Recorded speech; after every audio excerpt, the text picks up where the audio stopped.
Sam Bankman-Fried's terrible, horrible, no good, very bad day. The FTX founder and accused fraudster was lucky the jury wasn't there to hear his cross-examination Thursday during an unusual procedural hearing in the criminal case. Sam Bankman-Fried began his testimony like the brilliant former golden boy from crypto's better days. He ended the longest, strangest, most torturous day yet of his criminal trial more imperiled than ever before. Part of the problem is that the witness has what I'll simply call an interesting way of responding to questions, Judge Lewis Kaplan said before a gallery of exhausted faces late Thursday. They and he were the only audience around for a special hearing that turned what was supposed to be Sam's first day of testimony into a freewheeling deposition. As defense counsel Mark Cohen put it, the only solace for Sam may be that the jury wasn't there to hear it. Kaplan had sent them home after lunch. He wanted to hold a for-my-ears-alone hearing to determine if some defense arguments were admissible, a practice he'd seldom done in his 29 years on the federal bench. You're reading the SBF trial, a CoinDesk newsletter bringing you daily insights from inside the courtroom where Sam Bankman-Fried will try to stay out of prison. Want to receive it directly?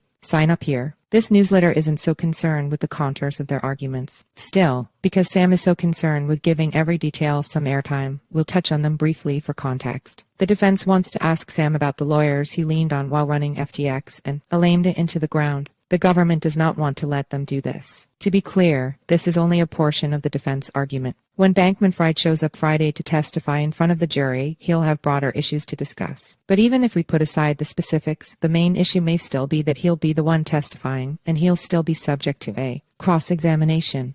Shortly after you read this newsletter, assuming you read it at 6 a.m., which, like you should, Judge Kaplan will decide whether to let both sides' arguments play out again before the jury. Assuming he says yes, we'll hear it all again and cover it then. Assuming he says no, well, you'll get the greatest hits here. Here's the gist. Sam Bankman-Fried soared high with a strong command of the narrative and its characters when his lawyers walked him through what was almost certainly a well-rehearsed back and forth. He reminded the gallery, at the very least this reporter, why so many people fell under the fast-talking crypto billionaire spell during FTX's good times. Sam stayed on script, repeatedly pointing the finger at former FTX general counsel Dan Friedberg and external counsel from Fenwick and West.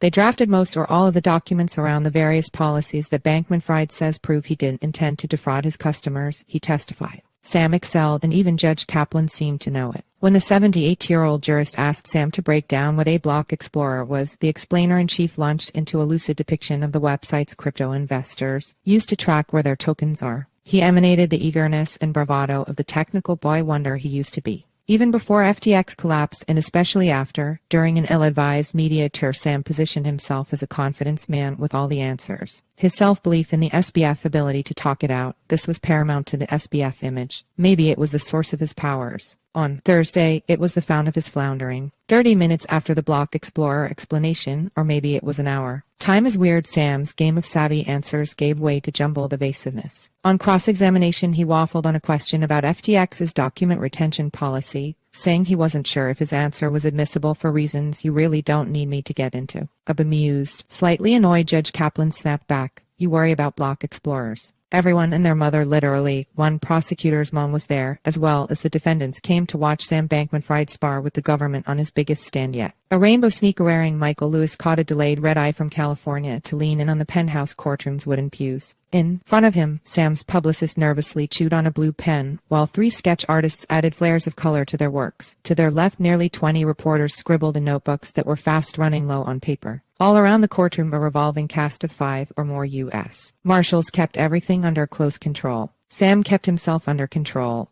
or, I guess, his version of control, which is probably not the control his lawyers want, which would be under their control. He continues to present himself as the master of his own story. At least he thinks he is. During a blistering cross-examination by Assistant U.S. Attorney Danielle Sassoon, Sam Bankman-Fried voluntarily defenestrated his unrecognizably svelte frame into a treacherous pit of legal whoopsie-daisy that even Judge Kaplan tried to save him from, and failed. Reminding us all that humans are persistence hunters, Sassoon had already distinguished herself throughout this trial as the government's patient testimony tactician. She lays traps that witnesses walk into, conjuring statements they can't escape. Her command of her sections of this case is such that she can refer to documents, narratives, and names that people like Sam really should know of, but don't. Her questioning of Sam forced the self-sure, alleged fraudster deep into his own patchy memory hole. A typical back and forth went like this. Did you have any discussions with lawyers about the permissibility of Alameda spending FTX customer deposits sent to Alameda's bank accounts?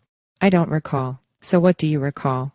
He wrangled around many of her queries with over-answers, non-answers, indirect answers, and apologies that he did not know more. The judge told him off for being slippery. Listen to the question and answer the question directly, Judge Kaplan instructed Bankman-Fried at one point. On the stand, Bankman-Fried licked his lips so often that it resembled something of a tick. His mouth must have been dry because he downed at least 3 bottles of water. But he didn't treat those bottles with the angry fists that have subconsciously betrayed his state of mind before. During his ex-girlfriend Caroline Ellison's testimony 2 weeks ago, Sam put those poor Deer Park plastic throwaways in an air-squelching chokehold and then kept them, preserving their crumple. On Thursday, he did no such thing. Instead, Sam ran headlong into the flames of his own making. Toward the end of the overlong day, Sassoon asked him if he believed that safeguarding customer assets meant not embezzling their money. It was a gimme of an objection from the defense that Judge Kaplan inevitably sustained. Not to be deterred, Sam plowed ahead and said, while basically smirking, yes. Haven't you been sitting here for 4 weeks?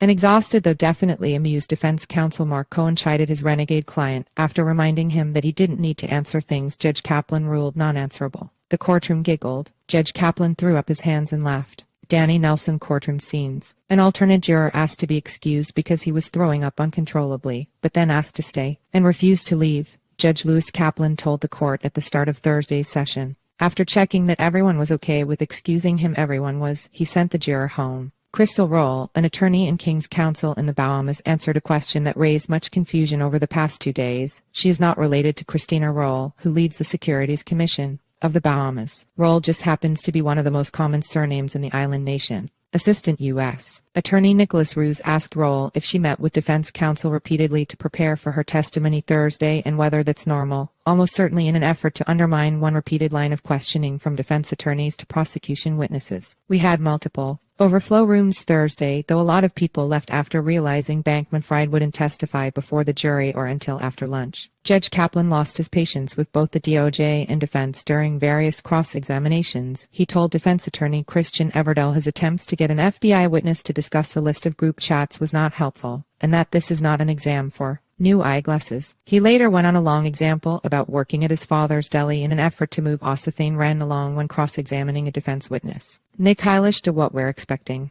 Okay, Sam's going to testify today. Like, for real this time. Probably. No, he's definitely testifying. In front of a jury this time. But first, Judge Lewis Kaplan is going to rule on the defense's motion to argue good faith efforts and role of counsel. He asked the parties to discuss any outstanding issues on the motion, but he'll probably rule first thing in the morning, at which point we'll get the jury back in and they'll get to Sam's real testimony. The revised timeline for the rest of the trial seems to be Bankman-Fried will go through the direct examination and may begin his cross-examination on Friday. That's probably going to continue into Monday. The DOJ isn't sure yet if it will present any rebuttal witnesses to whatever the defendant says. Either way, we may get to closing arguments by Tuesday, followed by jury instructions and deliberations. We're getting close to the end, folks. I'm genuinely going to miss it. Nick Heilish did.